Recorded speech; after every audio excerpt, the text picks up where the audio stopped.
હજુ વાત કરી બધી કેટલા વર્ષનું બાળક છે? 11 વર્ષ। અમરેલીમાં યુવકને ફાડી ખાધાની ઘટના હજુ સુકાઈ નથી ત્યાં જૂનાગઢના ગિરનાર પર્વત પર સિંહે બાળક પર હુમલો કર્યાનો કિસ્સો બન્યો। 11 વર્ષનું એક બાળક પોતાના કુટુંબી કાકા સાથે ગિરનારની સીડી ચડી રહ્યું હતું।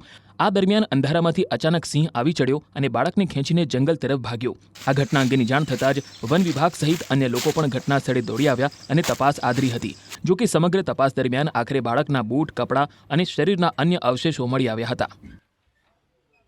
ગિરનાર પર્વત પર 50 પગથિયા પર આજે વહેલી સવારે 11 વર્ષના બાળકને સિંહ ઉઠાવી ગયાની આ ઘટના બનતા ચકચાર મચી છે। આજે દ્રશ્યો જોઈ શકો છો, એ તરફથી એક સિંહ આવ્યો હતો અને સીડી પર પરિવાર સાથે 11 વર્ષનો જે બાળક જઈ રહ્યો હતો તેને ઉઠાવી જઈ અને સિંહ છે તે આ તરફ દોડ્યો છે। અને ખાસ કરીને જે બીજા અન્ય એક દ્રશ્યો બતાવવાના પ્રયાસ કરીશ કે જે બાળક છે તેના જે બૂટ અહીં જોવા મળ્યા છે અને ખાસ કરીને આપ જોઈ શકો છો કે આ જે બાળકના બૂટ અહીં પડ્યા છે। મહેમદાબાદ થી આ જે પરિવાર છે તે આવ્યો હતો પ્રવાસે, ગિરનાર પર દર્શન કરવા જતા હતા અને તે સમયે જ આખી ઘટના બની છે। ઘટનાની જાણ થતા વન વિભાગનો સ્ટાફ સ્થળ પર દોડી આવ્યો છે, પોલીસ પણ હાલ સ્થળ પર આવી પહોંચ્યું છે અને જે રીતે આ પરિવાર છે તે અહીં રાહ જોઈ રહ્યું છે કારણ કે હજુ સુધી મૃતદેહ છે તે મળ્યો નથી। તો બીજી તરફ ગિરનાર પર્વત પર રાત્રિના સમયે જે શ્રદ્ધાળુઓ જતા હોય છે તે અંધારામાં જતા હોય છે, એટલે વહેલી તકે લાઇટની વ્યવસ્થા શરૂ કરવામાં આવે તેવી પણ માંગ ઉઠી છે। કેટલા વાગે તમે શરૂ કર્યું હતું ચડવાનું અને શું બનાવ બન્યો આખી વાત કરી દો। 5:45 વાગે અમે ચડવાનું અહીંથી ગેટથી ચાલુ કર્યું હતું અને 50 પગથિયા ચડ્યા અને આ પાછળથી સિંહે હુમલો કર્યો। કોના ઉપર કર્યો? કેટલા વર્ષનું બાળક? 11 વર્ષનું બાળક, 11-12 વર્ષનું। પછી શું થયું? લઈ ગયો પછી અમે જોયું પણ બૂટ ના ચશ્મા પડે તો ખાલી। પછી તમે બૂમાબૂમ કરી? સિંહ લઈને જોઈ ગયો તો બેઠો તો એની ઉપર? ના, લઈને જ ગતો રહ્યો।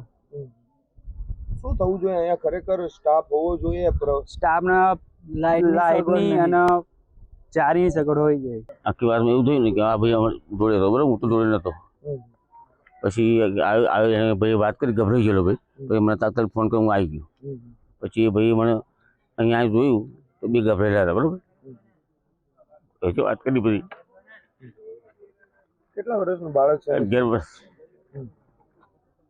પછી શું બન્યું? અત્યારે કોઈ આવ્યું છે સ્ટાફ કે? સ્ટાફ બધા આવ્યા, સ્ટાફ પણ હમણાં જ આવ્યા, લોકો તપાસ કરી। બાળક મળ્યું? ના, બાળક પેલા પગ એવું મળ્યું, ના પગ જોયું ને તો પગ પેન્ટ મળ્યું, બાકી બાળક નહીં, એ બાળક નહીં।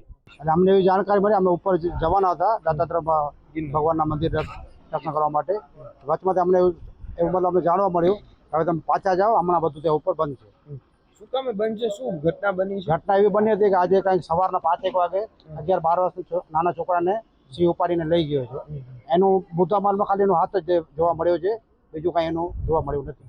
જૂનાગઢના ઇતિહાસમાં પ્રથમવાર જે ઘટના બની છે કે બાળકને એક સિંહ ઉઠાવી ગયો છે અને હાલ વન વિભાગ છે તે કામે લાગ્યું છે। બીજી તરફ ગિરનાર પર્વતની જે મુખ્ય સીડી છે ત્યાં પ્રવાસીઓની અવરજવર હાલ પૂરતી બંધ કરવામાં આવી છે કારણ કે ગિરનાર જંગલના જે 50 પગથિયા છે ત્યાં બાજુમાં જ જંગલ છે અને તે બોર્ડરમાંથી જે સિંહે હુમલો કર્યો હતો અને તેને લઈને હાલ આજે સિંહના રેસ્ક્યુમાં કંઈ ખલેલ ન પહોંચે તે માટે આ કામગીરી છે તે શરૂ કરવામાં આવી છે। સીધા દ્રશ્યો જોઈ શકો છો કે પ્રવાસીઓ માટે છે હાલ ગિરનાર બંધ કરવામાં આવ્યું છે અને પોલીસનો પણ ચુસ્ત બંદોબસ્ત ગોઠવાયો છે। તો બીજી તરફ સિંહને પકડવા માટે વન વિભાગ દ્વારા જુદી જુદી ટીમો બનાવીને કામગીરી હાલ શરૂ કરાઈ છે। અમર બખાઈ, ન્યૂઝ 18 ગુજરાતી, જૂનાગઢ।